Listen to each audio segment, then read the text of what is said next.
I've been gone for a long time. Ciao, ciao, everybody, and welcome to the Giallo Ciao, where today we're going to chat about a movie that we've chatted about before because it's worth chatting about again, because it's good to chat. That's Agreed. all I got. What's up, everybody? It's Chris, and there's Al over there, all the way from the motherland of Giallo films. How are you, sir? I'm pretty good. How are you guys? Doing great, Good.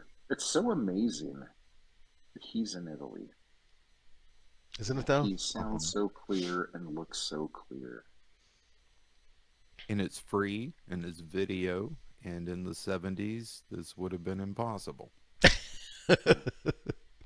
That's for sure.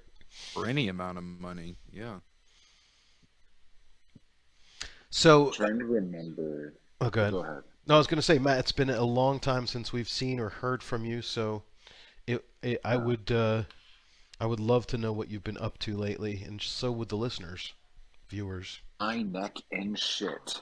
No.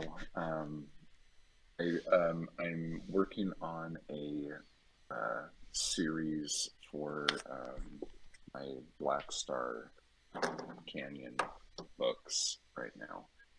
Um, and that's just been going on for the last few months. But I've just been, writing poems and painting and like just doing shit. Oh, but since I was on Corpse Cast last week, and we did a couple Jess Franco films and gushed about Chow Chow Yes, and the Giallo score. So that was really fun. I was gushing listening to you talk about, and one of the things that I did not expect to hear is that your co-host, whose name escapes me at the moment, um, Like, Mike, he was talking about how he still goes to the Giallo score to see how Giallo the film is that he's watching. To look up the film, and I'm like, I didn't think anybody was using that website anymore. In fact, it was down for a while. It got taken over by Russian slot machine hooker trade, or I don't know if it was Russian wow. or Did you get any cut of that? Vietnam. I don't know. Al, we went and looked at it on one of the episodes, and it was we had to translate the, the whatever the text was, and it had The something. menu? Yeah, it had something to do with slot machines and payouts and hookers and I don't know. Nice. And yeah, I didn't get a dime from that, unfortunately. Well, that's too bad. It is. No, but yeah, I guess he just did Torso not too long ago on the show, and like dug into that. And because Torso had such a high score, he's like, "Oh, this has got to be good. This is gonna be." And he wasn't Good. wrong. That's the good news. So, Yeah, but it's funny too because like he's very, um, like he's a statistic kind of guy, oh, you okay. know, like so the fact that it was like broken down and everything like that, like he just thinks that's like absolute genius. Yeah, So there you go. that's really cool. Props to you, It sir. makes me want to do something with the site. I was talking to Al a few weeks ago. I had found a YouTube channel called The King in Jalo. I don't know if you ever heard of him. Um, he does a Sounds lot. familiar. He does a lot of reviews. He's got tons of videos, but he came up with this idea called the Jolly Tally, which is basically the Jalo score. And the good news is, if you go to the Inception video for the Jolly Tally, he does screen grabs and references to the Jalo score and says, "This is where I got my idea from." Um, so he didn't, it's not like he just decided to do the same thing that I'm doing without giving me any credit. But Yeah. he's got this thing where um, his version, it doesn't have a limit to how many points a film can score. So like mine was a little bit more kind of, I don't know what the word is, but I came up with some sort of a plan to say, you know, 100 points is the most you can get, and you can only get there a certain way or a couple of different Yeah. ways. But his is like, 600 points for this film or 750 points for this film, because like every time something on his Jolly Tally happens, he just adds more points to it. So Yeah. Yeah. Yeah. um, that was the other thing that happened in the last few months is I discovered that YouTube channel, and he doesn't do just that. He does um, Giallo reviews and so on and so forth. But it was another one of those, man, I'm not doing anything You with have this website. influenced a lot of people. And then I had a mental breakdown and drank a bunch of whiskey and recorded We all do. myself going crazy. I think I should take that episode down. It's pretty bad. How many downloads does it have? A lot. Yeah. And And you titled it pure clickbait too. I mean, how could somebody resist, right? what was it? Something about whiskey and Exposure exposure therapy and drinking. exposure therapy and drinking, right? I never heard of that, Jollo. Yeah, right. It must be new. Well, um, yeah. So, guys, I mean, if you want to go back and listen to me rant about how much I'm sick of myself, um, go back one episode. One Okay. thing that I wanted to ask Al about is it came up again on Corpse Cast, where we were talking about how in a lot of these movies, a lot of the actors come in, they're all speaking different languages, like in the recording or like when they're being filmed, and then they do the audio tracks later for whatever territories. And a lot of times the actors didn't even know what the other actors were saying back and forth because this actor's speaking Spanish, this actor's speaking Italian, this actor's speaking German, and they just Mm-hmm. know that they're supposed to say lines there or whatever. And we were talking about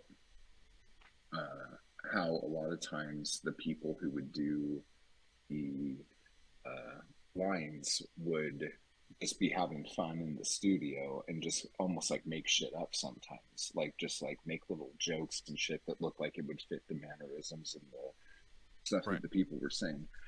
And since you have seen a lot of these in Italian and in English, can you come up, like just thinking about it, like a really drastic um, thing like that, where the thing that they said in English was so completely like not even what the fuck these people were talking about in the Italian, or it was just like a weird little joke that has nothing to do with anything? I couldn't come up with any um, examples of it, but I remember going through and trying to find examples like that. Well, right off the top of my head, um, I think House with Laughing Windows had a scene like that, where the guy doing the restoration of the painting was trying to find out about who bought the acid that was used to destroy the painting. And he goes to that shop, and the guy who sells the cans of muriatic acid or whatever it is telling him what people use it for. And I remember when I was doing the subtitles for that the stuff that was in the English dub was a lot different than what he was saying in Italian. But Yeah. I can't remember specifically what was being said. For this movie tonight, Strange Vice, I hadn't really looked at it since I watched it way back when Chow Chow first covered it. But I noticed tonight I only had the English audio, and the only subtitles were also in English. So by default, my VLC kind of puts a whatever subtitles are available, puts them up. And there was a lot of discrepancy between the English in the dub and the English in the subtitles. So I'm kind of kicking myself for waiting so long to figure this out, because I would have tried to get an Italian version to figure out who fucked up, right? Yeah. But there are some parts of this movie where the stuff in the subtitles has nothing to do with what I'm hearing in the English dub. Yeah. And I don't know, it just varies. I'd have to have something. Yeah. I was watching I watched Miss Wardh, obviously, but I was also watching oh my god, how come I can't think of the name? The who put these damn blood spots on Jennifer's naked body? Oh What's yeah, the movie called? Giallo Ciao. Case of the Bloody Elevator. Why am I Bloody thinking of Iris. that title? Look, Bloody Iris, Jesus Christ. Dude. I'm like, what is this fucking movie called? But I remember, I think that was the first movie where it dawned on me that this was happening, because the redheaded chick in it, she just says some of the most like fucking ridiculous fucking things. Like every time she's talking to Edwin, she just says some fucking stupid random shit, and I'm like, what? I'm like, this was not written like this. Like this cannot be something that was done Right. here. But I can't remember any of it. It's been a while. That happens a It's been lot. 12 years. That happens a lot in Eyeball too. When they're Oh my god. when they're on the bus and they're all talking to each other on the bus while they're driving through wherever they are, Barcelona, and the one guy goes, "What are you, a communist?" or something like that. There's no way that that's what they were saying.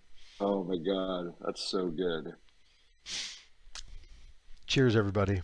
What's cheers? Yay.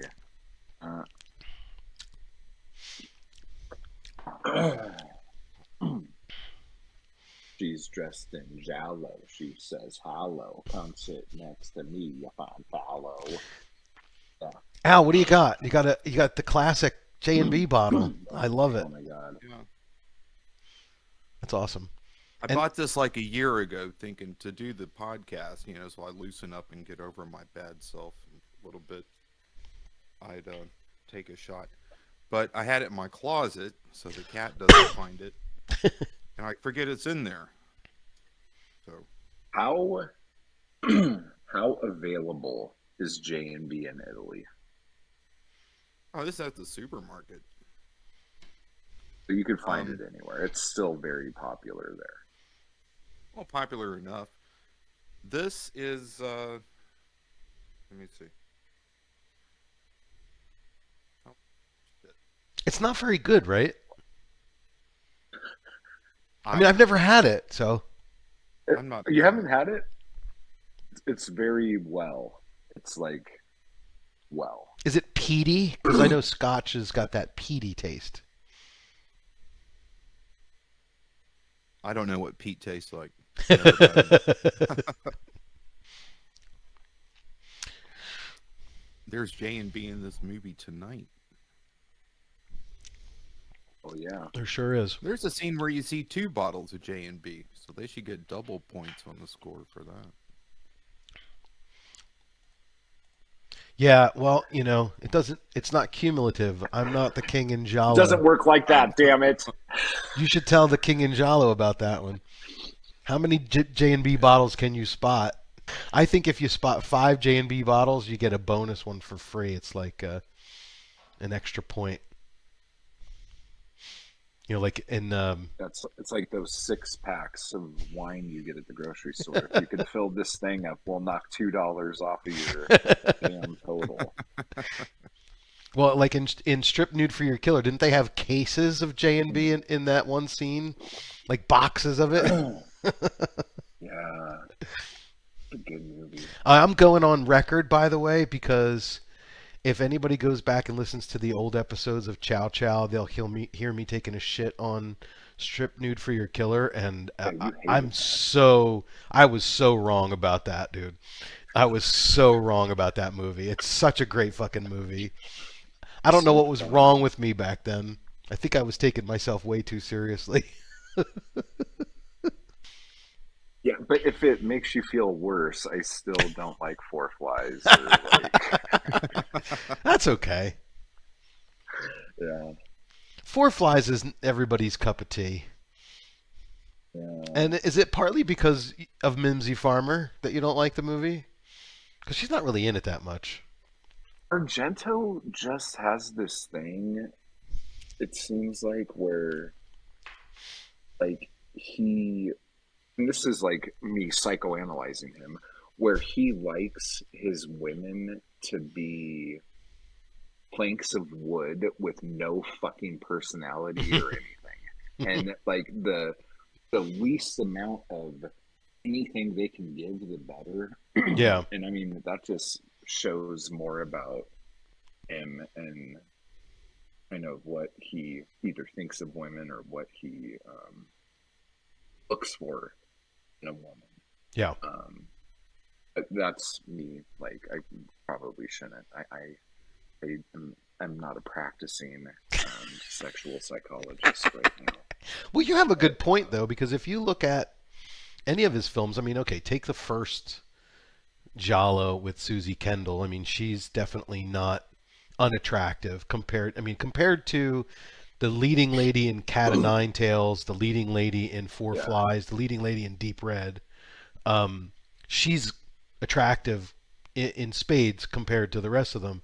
But but the other thing you got to realize too is that Susie Kendall, like he Argento wasn't Argento yet when he right, did Bird, right. so like he had to like make concessions to get that movie made, even though his daddy did everything for him. See, now I'm doing it again. I'm starting to talk shit. Like, but like once he got his like his aura and he was able to do what he wanted to do, he's just like, yeah, give me mannequins and I will pretend they can act. Like we Well, can I do mean, this. But and then on top of that too, when you look at like this stuff that like Sergio Martino is doing and other people were doing with like these like amazing women doing all sorts of stuff and being like really like it just like I think when people come into Giallo only watching Argento and that's their like gateway, I think that that's how things are supposed to be. But when you see the other stuff that was happening at that time yeah, and then watch an Argento, you're like, what the fuck? yeah. But that's just me. So I'll stop. No, no, no. Argento's a I think great man. I He's a think you have great a man. I think you have a really good point. You could even argue that maybe, I don't want to say that Argento is a closeted gay person, because that may be a stretch. But if you look at how much he emphasized the male characters, and then also, like, I just watched that scene where they go to the club in Cat o' Nine Tails, where it's like the gay bar in Cat o' Nine Tails. Like, Yeah. he paints all of those characters in that scene very sympathetically, and Yeah. makes you, you know, and it's not that there's anything. This is Seinfeld. Not that there's anything wrong with that, but basically, if you're making an argument that he didn't place very much emphasis on females and the allure of the female form and the female figure as much as some of the other directors did. I mean, like if you look at this movie, The Strange Vice of Mrs. Wardh, I mean, it's just the eye candy is just Yeah. it's off the charts like throughout the whole film. At least Yeah. for me Well, as a honestly, Mhm. like, you made a really good point about the gay stuff, and I might have actually made some fucking weird ass comment about that 100 years ago. But oh, he does tend to like to have the like the oddball homosexual characters and the stuff, but he does usually like paint them very sympathetically. But you also got to think too, like out of all the people who were working at the same time, like he didn't do anything with the people who would show up in everyone else's movies.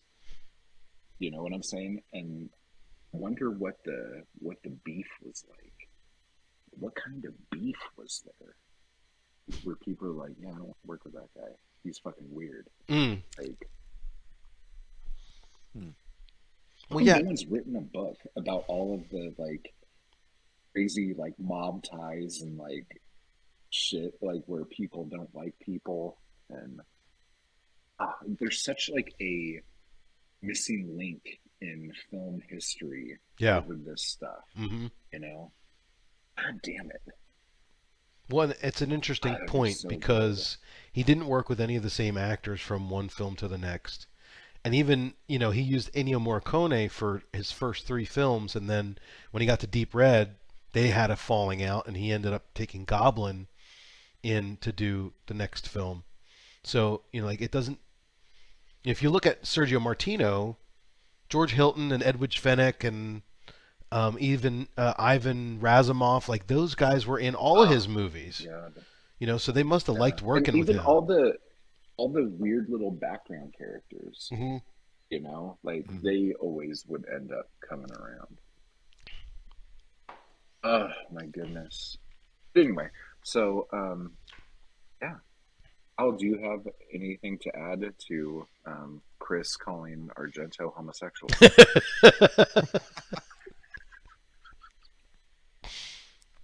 Uh, Not that there's well, anything you wrong can with that. say that, right? Yeah, but I'd say he's a little ahead of his time because remember the flashback girl in Tenebre, the one on the beach that was like kicking him in the nuts or something. Yep. It wasn't part of the narrative of the film, but we found out later that that was actually a trans person hmm playing Oh, that woman. And I mean, he wouldn't have had to do that because if you can't find a hot female in Rome, you're not looking. So right? that was a choice, Yeah. and I don't know. Was I was don't Dress care to to Kill speculate. before this or after this? After Tenebrae. It was before. Dress That to Kill was was 80, 81, right? 1980, But I think. Tenebrae was 80? No, Tenebrae was 82. Dress to Kill was Okay. 80. So yeah, maybe Yeah. that's why. Wait, he did that again too, didn't he? What am I When thinking we of? watched Sleepless, I thought that first victim, the one that gets killed on the train, Hmm. I was kind of Yeah. questioning what's the deal with this person biologically because big hands Yeah, she has a and very manly face. Yeah. yeah, I think in the episode I said that's a handsome woman, and you know nowadays Yeah, you get Argento handsome if you likes go down his that path too women much. manly. hmm That's okay. That's just a taste. Yeah, well, You know? It was Are said you a that communist? she preferred women. I couldn't care less. I'm no racist, for heaven's sake. Anyway, let's get off Argento because we don't want to get Matt on a tangent I don't of want to get him off. negativity. No. No, this is fine. This is good. Let's talk about Wardh. The story that has so many red herrings and plot twists that you almost forgot what the beginning of the movie was about. You could have made like 7 movies off of this movie. It's fucking amazing. Now, I just want to say this, and this is just me throwing this out there.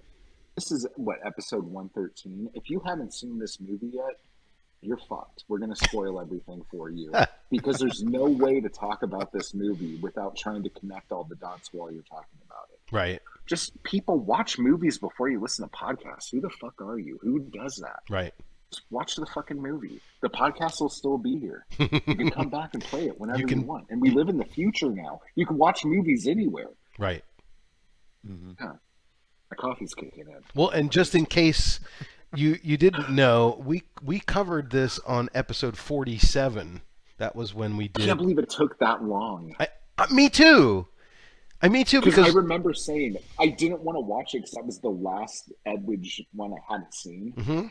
and I'm like, we gotta space this out. Like I cannot like run out of Edwidge and just watch shitty like because when then we get into the 80s and she has that bad perm and like I just didn't want to see that. Like I wanted my Edwidge to be timeless in that little box. Okay, now I'm getting weird. Well, the one thing I learned from Al when he did some research, um, I think we were talking about Torso when we were recording a little bit of stuff for the new podcast. And this film, along with All the Colors of the Dark and Your Vice is a Locked Room, are referred to as Martino's erotic thriller trilogy, right? Psychological thriller. But not erotic? I thought it was erotic. No? Oh, they're all erotic. Shit. You're just a pervert, dude. Now, I came across that again tonight reading a book by, I don't, I think it was a different guy than the one that talked about the psychological thriller. Because I have two Italian books I bounce back and forth from. But they referred to this as a psychological thriller also. And it has to do with her issues of trauma and masochism, and I think some of the other ones have gaslighting involved, and just mind fuckery basically. Mhm. And for some reason, Case of the Scorpion's Tail escaped that. And Yeah. it's been a while since I've seen that one, so I don't remember all the bells and whistles attached. But A Case of the Scorpion's Tail is definitely a more straight ahead Giallo. It doesn't have a lot of the psychological aspects to it. It's pretty black and white. Woman inherits money, she gets killed, and then we try to figure out, who did it. Mhm. But the other three, and this one being the first of the three, um, you could spend some time talking about Julie Wardh and her psychological makeup. Like, there's multiple times throughout the film where she talks all kinds of shit about Jean, but she's just as bad as he is because she was involved. Like, the two of them existed in this sadomasochistic relationship. You can't have one without the other, right? I mean, Right. takes two to tango, whatever cliche you want to throw in there. But she talks It's about. just it's so great. Oh, go ahead. Sorry. No, I was going to say she talks to Carol about how she's trying to distance herself from Jean, and that's why she married Neil.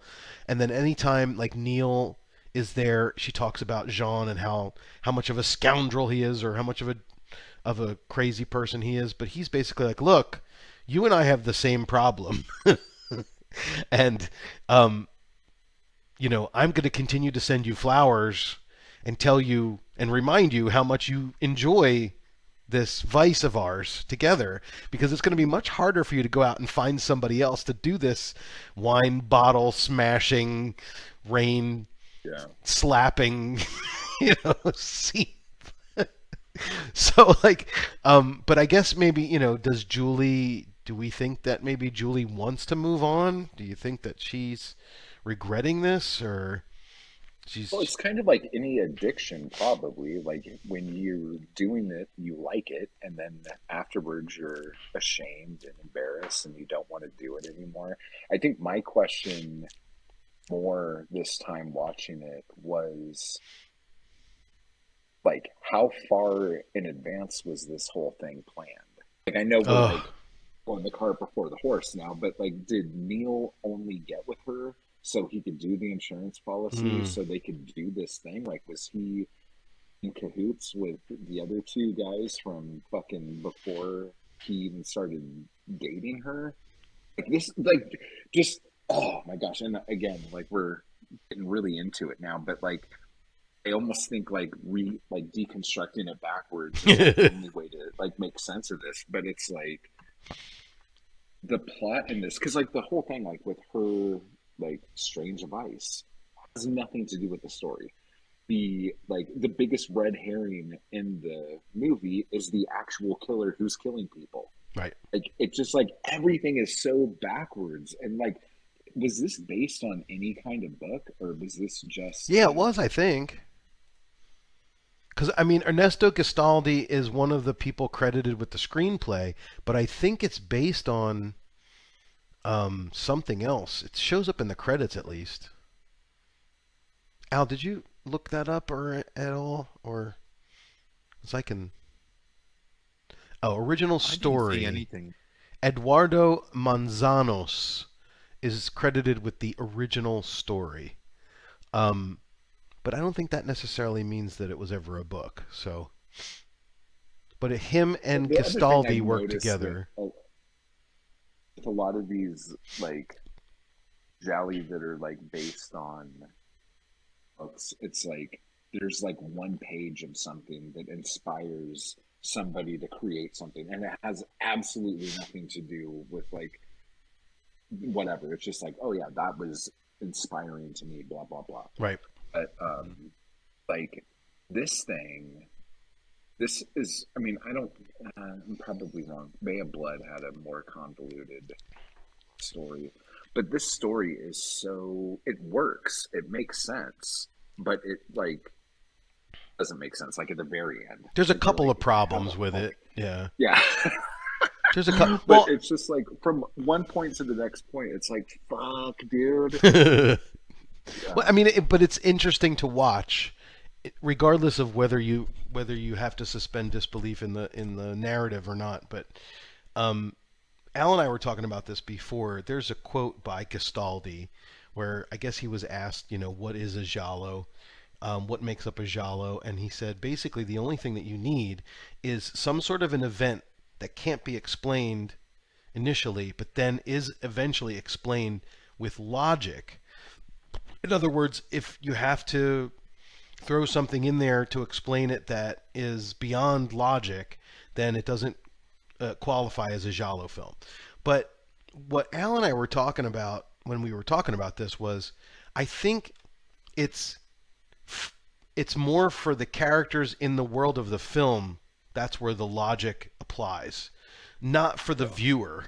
And of course, you can go one step further and say that maybe the people who originally went to see Strange Vice of Mrs. Wardh in 1971 in the theater, it was there for a week and then it was gone. So there really wasn't a lot of time to scrutinize over all the details like we're doing with freeze Yeah. framing things and talking about things for hours and hours. So I think that the idea is that for the people in the film, when you get to the explanation of why this happens or what happened, it makes sense enough um, to be regarded as resolved logically. Yeah. Um, but my big problem with this film is how did they know that Carol was going to go to the Palman House or whatever the fuck the place was called? Yeah. That's the big one because the killer wanted Julie to go there,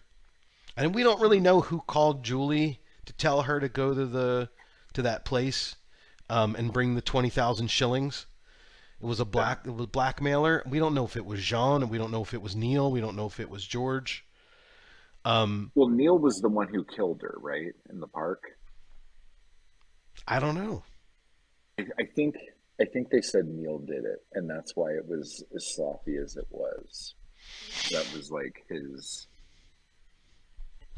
I don't know, maybe I'm reading into that, but yeah, no, like unless I don't know, like I that's the big thing. My thing is the scene that I wish would have been shown or something like that is when she wakes up with the doctor after getting gassed. How she was like, hey, I'm not 100% sure, but I think my boyfriend, my husband, and maybe this other guy are all in cahoots. They're trying to kill me. I need you to pretend I'm dead. Get me the fuck out of here. And then, like, go stand me on the side of a road where you think that they might be, and we'll catch them.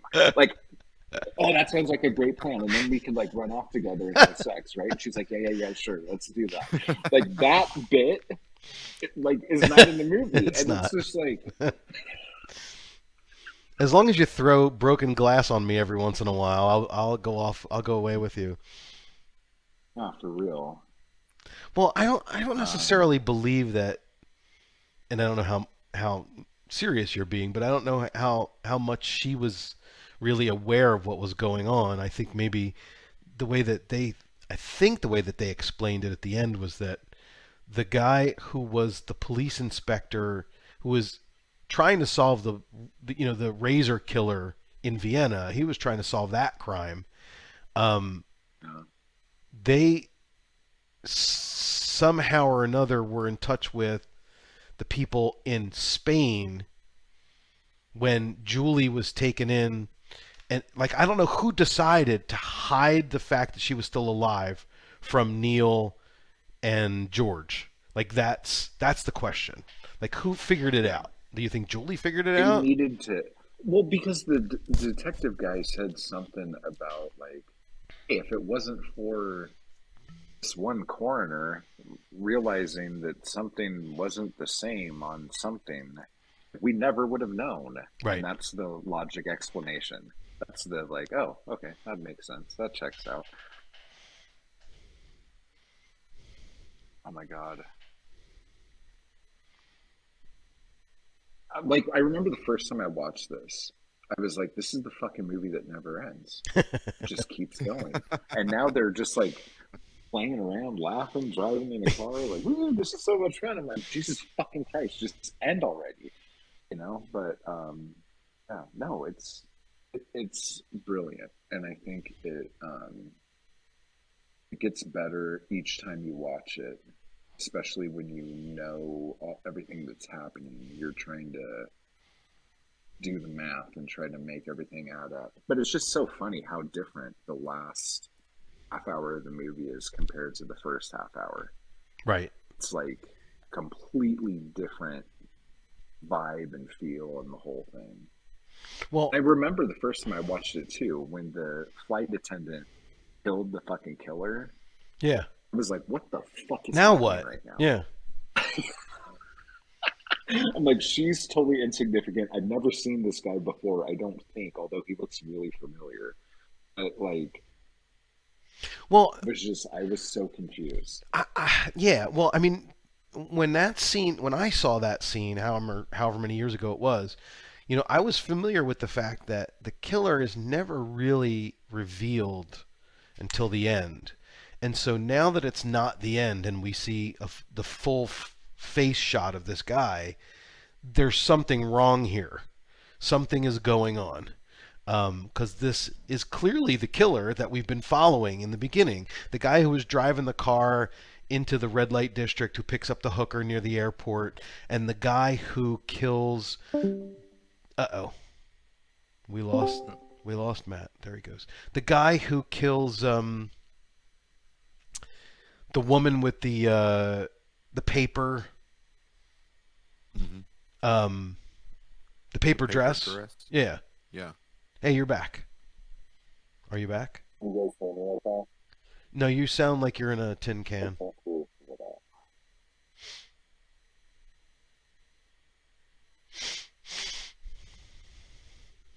You sound like you're in a tin can.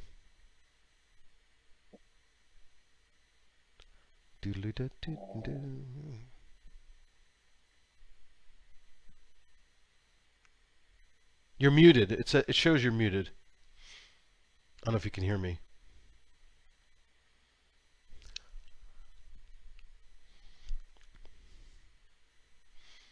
Bring out the chat.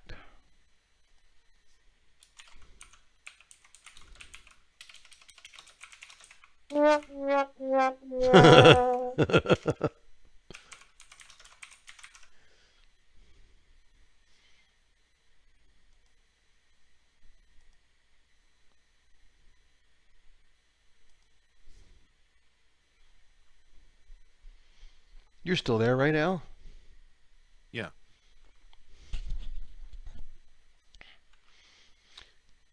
Oh, now you're not muted. I can hear you now. It's choppy and warpy. Matt, put one finger up if you can hear me. Put one finger up if you can hear me.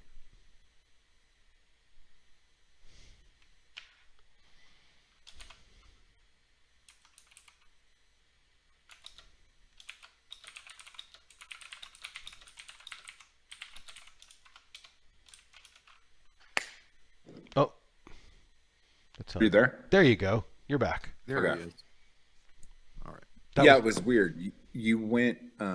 It was almost like your audio was being slowed down, Huh. and Oh then it boy. just wasn't there anymore. Huh. Huh. Okay. So anyway, sorry about that. No, so what I was basically saying was the first murder by the airport, like right after the credits, and then the second murder is the girl in the bathtub who had the asbestos looking paper dress that got ripped Yeah. off at the party. Um, those two are the razor killer. And we find out also from when Julie gets stopped in the beginning by the cops that he must have had a couple other victims before the one that we even saw. Mm. Um, again, this is very reminiscent of Bird, which, for context, was only out for about a year before this came out. So Bird came out in February, March of 1970. This came out between January, February, and 71 and didn't get to the US until August of that year. So I think whatever popularity came from Bird, by the time this came out, people knew about it. Because I think Bird wasn't a smashing success immediately when it came out, but eventually it got some sort of word of mouth and became successful over time. So, this idea of we start the film with a a razor killer or a maniac that's on the loose who already has three victims under his belt. Now we're seeing the fourth one. And for this film, that continues to be a narrative or a timeline that continues on, even though we get introduced to all these other characters. And I guess, I don't know, tell me if I'm misinterpreting this, but I think that the filmmakers wanted us to kind of merge these two together and think that maybe Jean is the razor killer and now he's stalking Julie and whoever attacked Carol is they're going to blame the razor killer. The funniest part in the movie, and I'll shut up after this. The funniest part in the movie is when they're driving in the car and he goes, "Didn't I always tell you that if you want to get rid of somebody, you have to wait till there's a serial killer on the loose?" Like they have this conversation all the time about this. So good.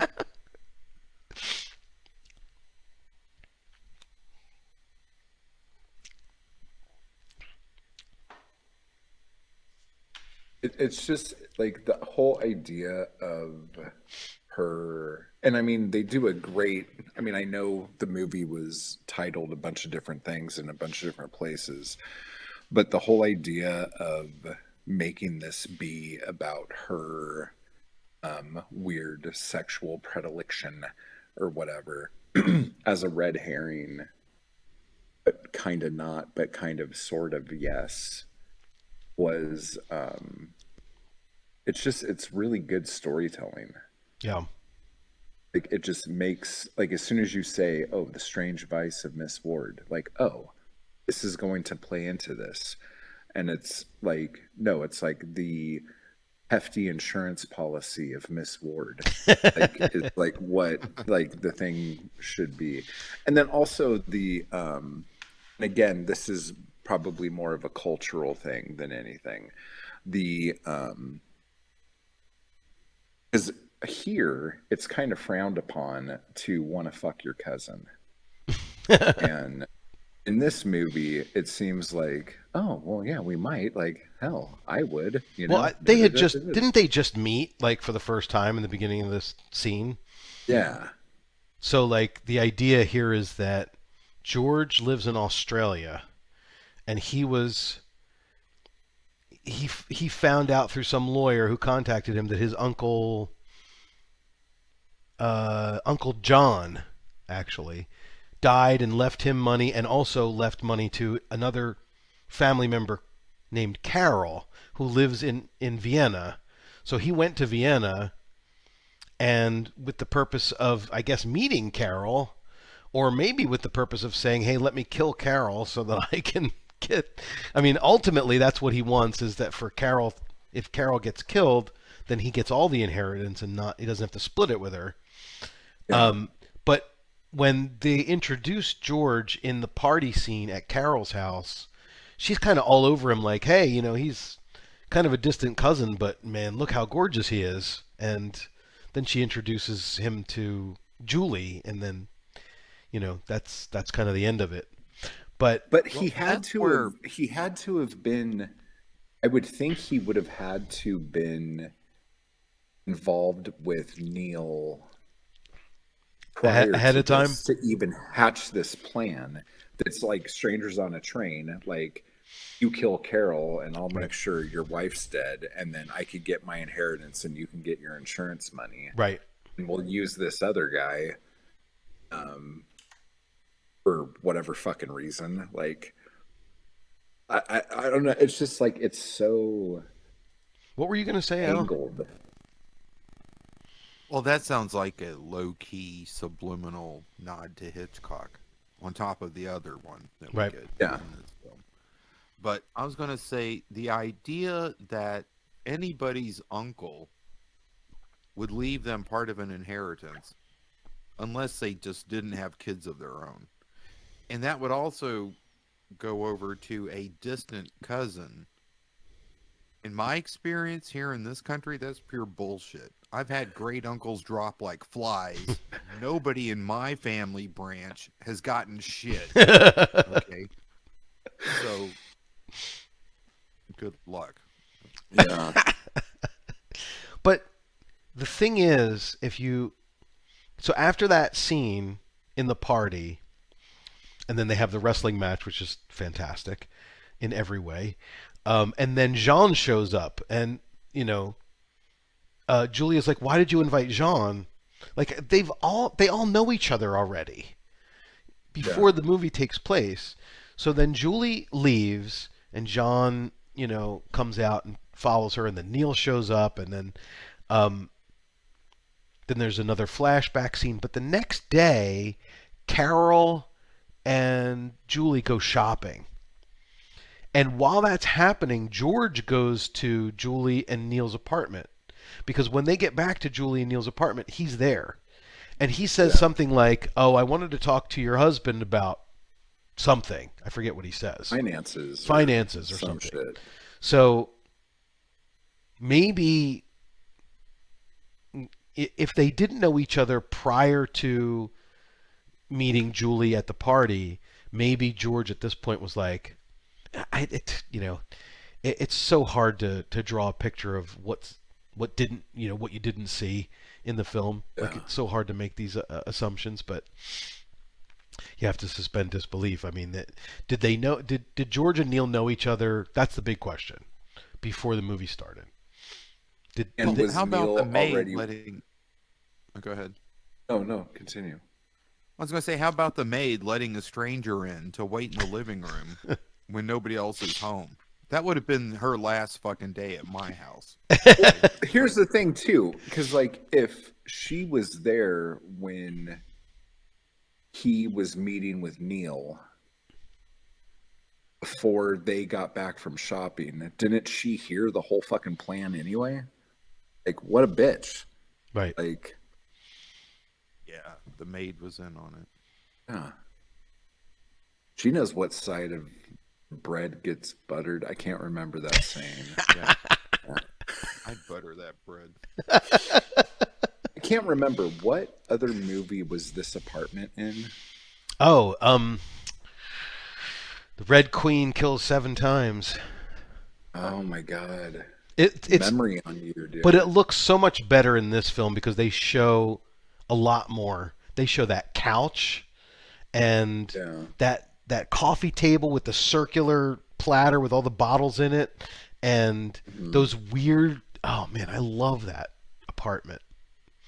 And I really like one of the things that I noticed, I guess, this time watching it. I probably noticed it before, but the more time, the more number of times you watch a film, you don't pay attention to the stuff that you already know is going to happen. You start paying attention to the stuff that is like the nuances. And Yeah. when Julie first comes home, she gets to the airport. Neil has to go off and do diplomat shit, and she gets a ride home, and she comes into the apartment, and when she first enters, it's all dark. I'm like, the doorway where she's standing, it's light, and she's wearing this weird this white headdress type thing on top of her head. She opens the door, and then eventually she turns on the light, and we see this weird wallpaper with the green and blue like horizontal lines. But there's something weird about that whole sequence when she walks in and she's dressed in this very conservative outfit, and then she goes into the room, and then she comes out and she's completely buck naked. She's going to go in the tub, and then we see the bathroom with that weird wallpaper, and it just feels like there's something off, there's something odd going on in that scene. And she's starting the tub, and then she hears, I guess the guy rings the doorbell, and she puts that blue robe on, and then there's another really cool shot of her through the peephole where it's all dark and it's just her face.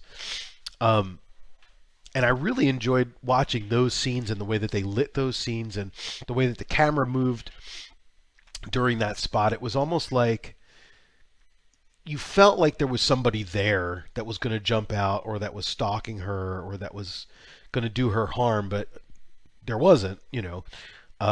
And then after she gets the first set of flowers from Jean, it kind of, that whole atmosphere kind of goes away, and now it's just like, now we're here in the apartment, and it's a normal apartment. But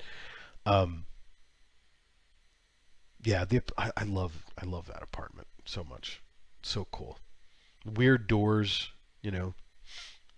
Everything's just weird shaped, and I think that makes everything feel awkward and weird. Like there's a lot of rounded edges Yeah, in that apartment. Um, yeah. Even like yeah, even the windows I and don't stuff of love the the doors. wallpaper. You don't like I it? don't love the wallpaper. Like it's just this big green horizontal stripe.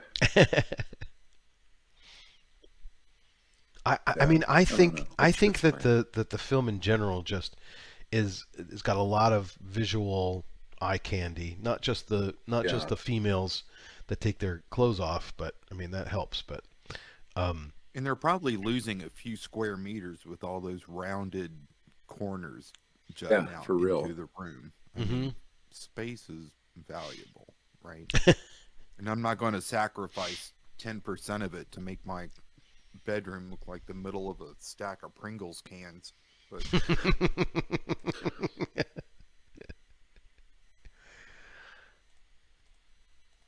the Okay. other one of the other things I have in my notes here is when, after the killer calls Julie, or whoever calls Julie and says, "Meet me at the Palmen house with 20,000 shillings," she goes to Carol's house, and Carol's in the bathtub.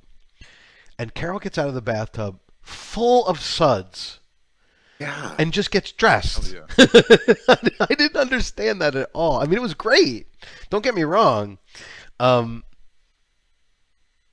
and like, I don't know if she put that little Afghan thing over her torso, and I kind of covered up, the the It's the area between her legs that they didn't want to show. The same thing happened with Edwidge when Edwidge is just about to get into the tub, and the doorbell rings, and she holds the blue robe just in the right spot so you can't see full frontal.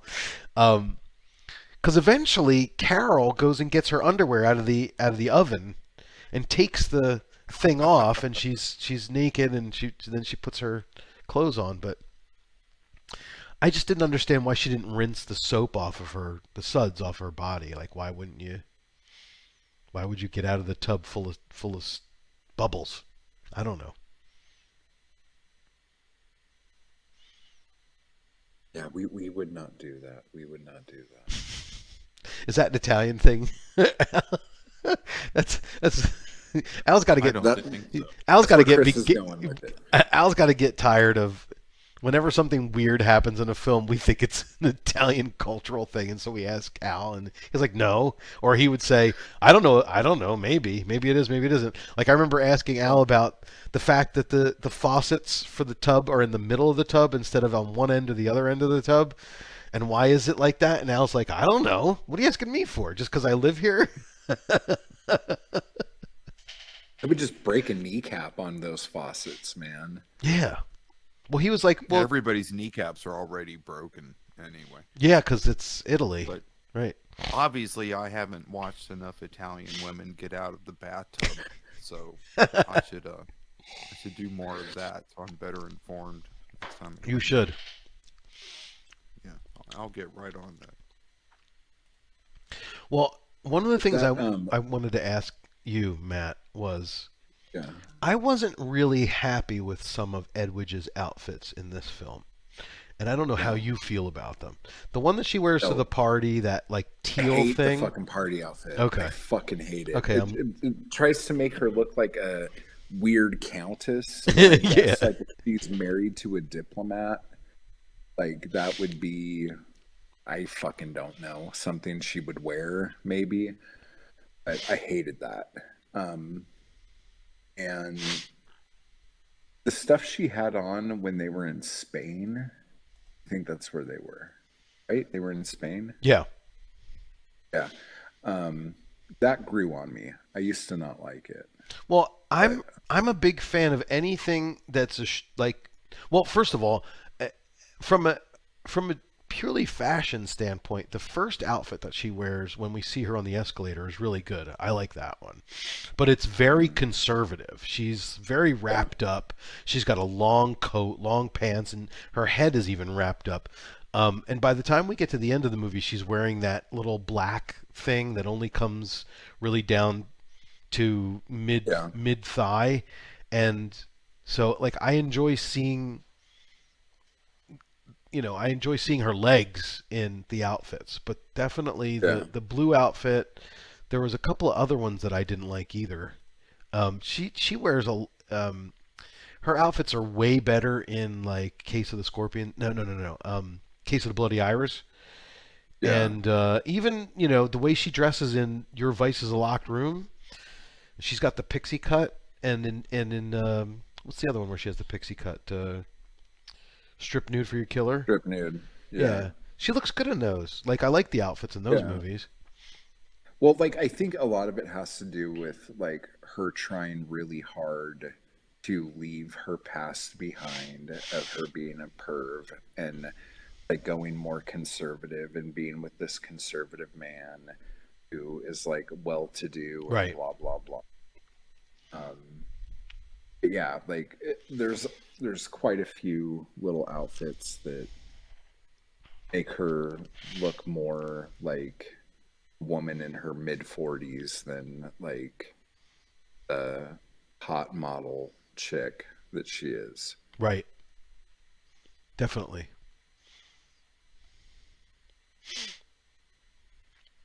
That fucking Ivan Razumov guy, he is just amazing. I love looking at that guy. He's great. God, he's so good in that. George Hilton's fucking weird in this movie. He's like, "Thank you, that was really nice." He's like, "No, I'm a motherfucker. I'm gonna like beat the shit out of you and like have sex with you." And she's like, "No, I don't think so." And he's like, "Oh, you don't know me well enough." And just like the whole, like, he's just such a piece of shit. Did you It's like? so weird because he's supposed to be the guy who we think is saving her and all this other shit, and he's such a dick. Yeah. I like when he carved his initial in the apple while they're out So cheeseball, while they're out to dude. dinner. That was fucking Yeah, they stupid. go to an expensive restaurant to order an apple. Yeah. Okay. That's the other thing that I had a problem with. Carol says something about how she could never afford to go to these restaurants, but then she says, "I'll have the usual." So, Yeah. which one is it? If you've never been there before, how could you have a usual? Well, that might have been the only thing on the menu she had the money for. The bratwurst. I want a brat and an apple. Yeah, I think I'll have that too. Make it 3. You want 3 brats and an apple. Oh my god. So we haven't But really. like that's Oh, go ahead. no, I Sorry. was just gonna say that scene with George Hilton and Ivan when he kills him. That is so fucking like you get the same kind of feel like when you like see like a Scorsese movie like during Casino Oh or yeah, something. it's very spaghetti western Oh my god, it's so with the good. aviator shades and the reflection. Oh, Oh, it's so great. so good. So fucking good. And then the other thing, like the shooting her with the spear gun, Yeah, who did with the that? spear, like that is just out of control. Like everything was so calculated the whole fucking time. And then they're like, hey, you know what? There's a ton of witnesses and people around here. I'm going to try to shoot at her with this giant fucking weapon. Um, But who that was just out of who shot control. that? Was that George or was that Jean? Well, it could have been Jean or it could have been Neil. Could have been Neil. Well, are we Probably gonna Jean. are we supposed to assume that they're taking again? We're taking inspiration from Hitchcock, where Neil kills Carol and George is supposed to kill Julie because they're crisscrossing murders, right? Yeah. Crisscross. Crisscross. Throw mama from the train. Throw Mama from the train, exactly. That's it, and that's all. That was Billy. Oh my I gosh. love that movie. I haven't seen that in forever. But yeah. I want to show you my coin collection. This is the quarter that I got from the change when me and my dad went to the carnival or whatever. So sad. Yeah. That's so sad, dude. I love that scene. Owen doesn't have any friends. Owen loves his mama.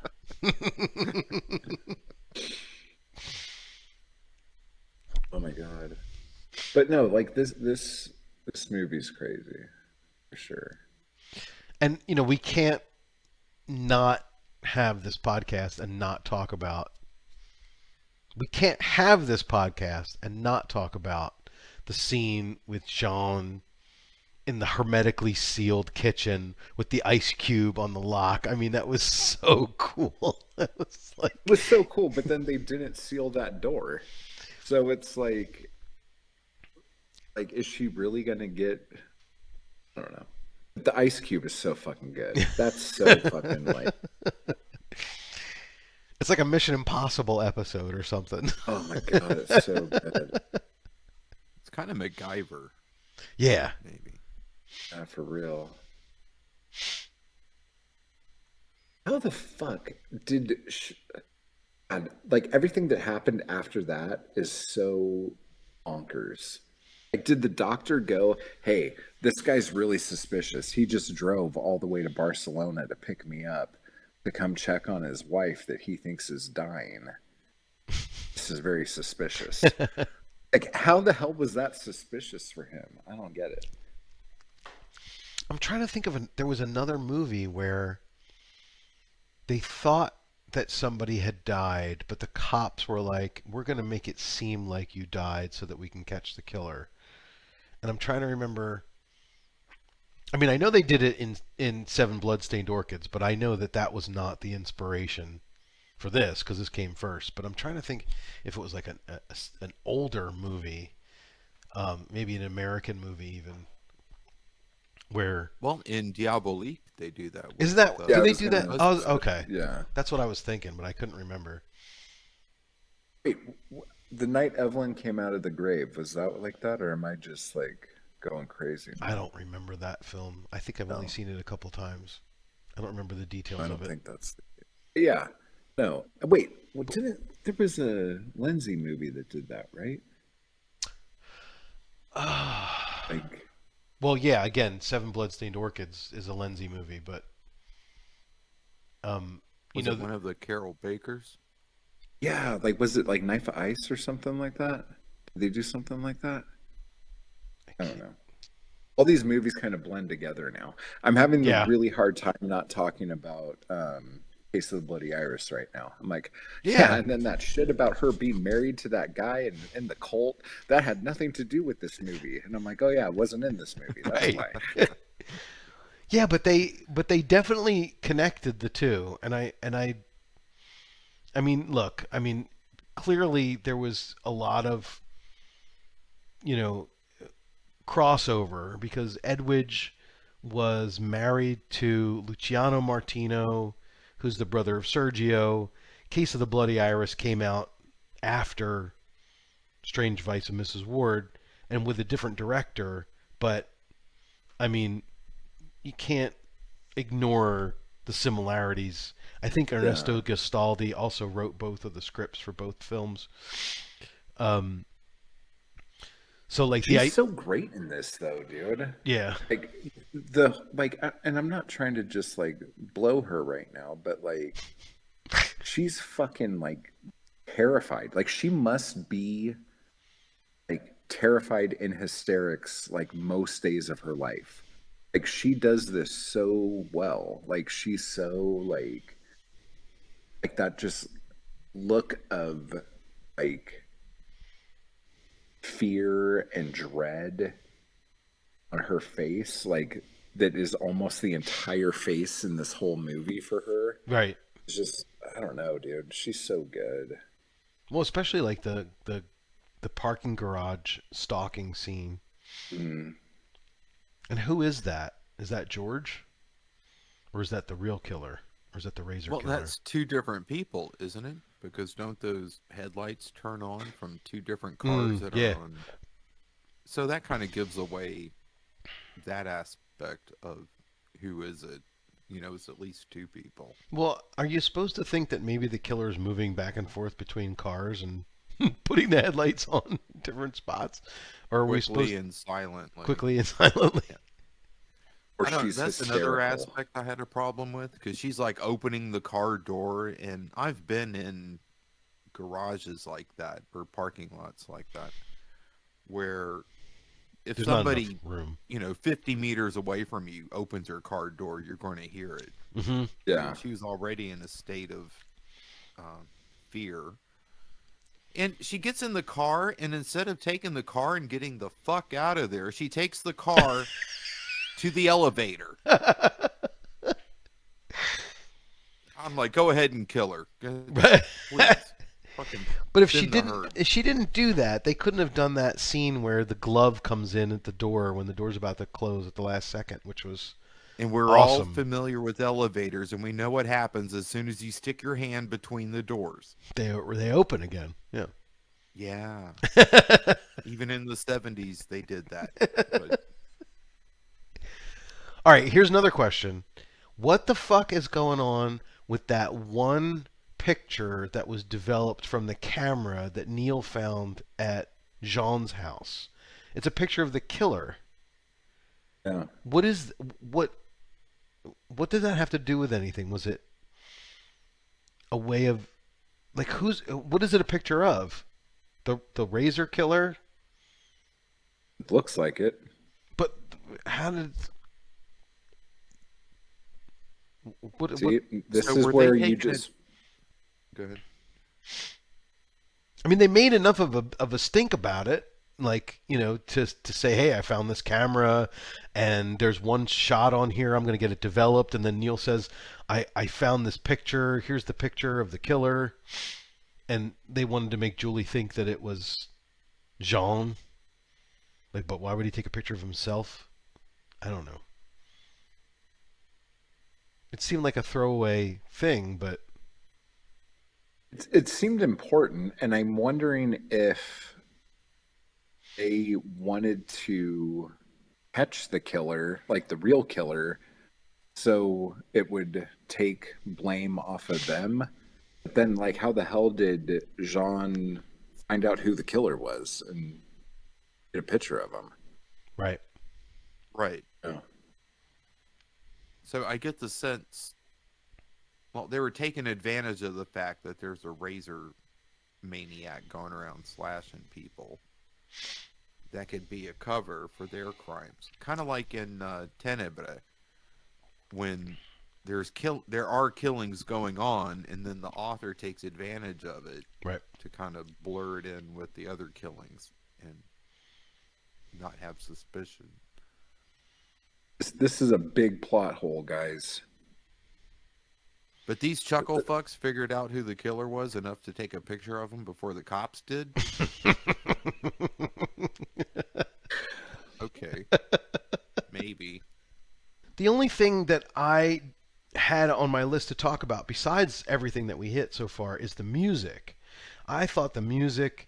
Um, I don't think I noticed the music that much the first couple of times I watched this movie, but now that I know Nora Orlandi and how, I guess, basically revered she was as a music soundtrack composer, and the fact that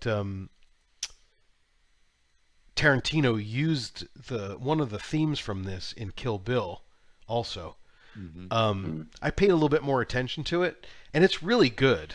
Like, if you listen to it, if you have a Spotify account, the whole soundtrack is there. It's definitely one of those soundtracks that stands on its own compared to some of the other stuff where it's like, well, you wouldn't listen to it unless you had the visuals going too, right? Yeah. But what did you guys did it stand out for you compared to the Goblin stuff or the Morricone stuff? No, not really.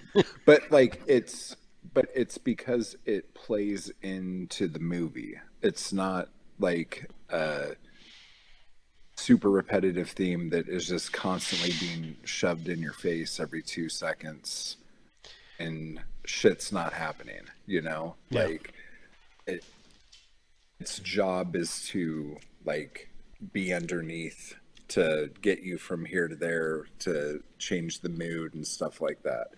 It's not like a like a Batman Right. thing, It's like not dun dun dun dun dun dun. But I think it lands somewhere in the middle. Like, it's not completely incidental music, yeah, but it's not like, oh, we're going to give you this one theme that we're going to just batter you over the head with every single scene. Like, the thing that I was just singing was from Eyeball, obviously, but also the theme from Seven Bloodstained Orchids is used a lot in the film, like over and over and over again. There's no variations on it. Like, sometimes the composers will make the theme and then they'll do a version where it's just a single voice doing the theme, and then they'll do or another version. strings. Yeah, right, exactly. Yeah. But with with Eyeball, it's just dun dun dun over and over again. Like, actually, there's a couple variations. That's not true. I should take Yeah. that back. Even like Ace of the Bloody Iris, since that's one I just Yes. watched recently too. Like Daryl. that one, like they do different ones, but it's all the same fucking song. It's the same theme, yeah. Like, yeah. Well, that's a good point. What were you gonna say, Al? You look like you had a thought. I might have, but I've forgotten it. So Is obviously Nora this shit doesn't work. The at J and all. B's kicking in. is Nora Orlandi? Is that what you said?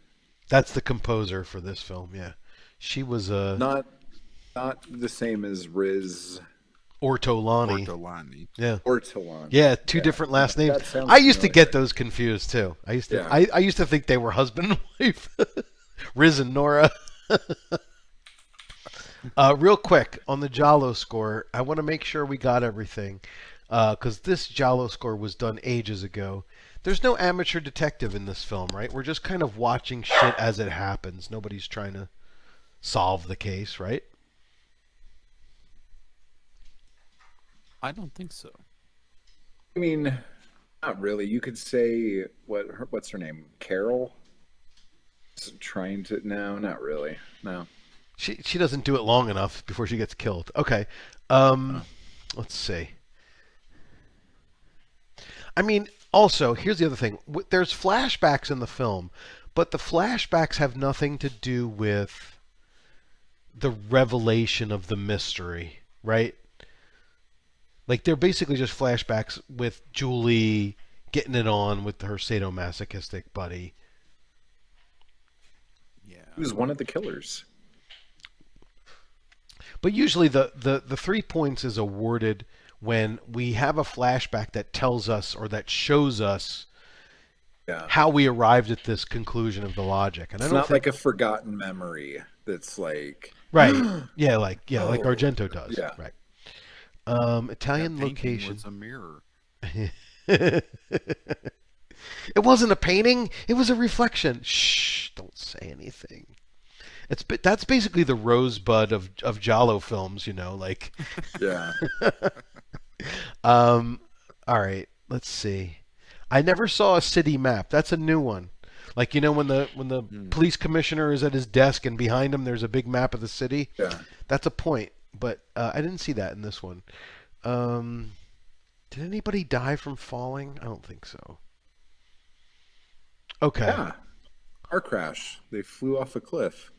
Does that count? Nah. Definitely not. Okay. Let me update the score here. I think we got everything. The Strange Vice of Mrs. Wardh scores an 83. Okay. Very respectable. I would have guessed 86. Wow. That's pretty good. Very respectable. Matt, thank you for joining, and Al, thank you as always. I'm glad that we did this, and I didn't have to do another podcast about how much I hate the world and I hate myself, and I want to take a piss on everything. And all right, cool. Do the honors. Get us out of here, sir. All right. Until next time, everybody. Ciao, ciao. Ciao, ciao. Ciao, ciao.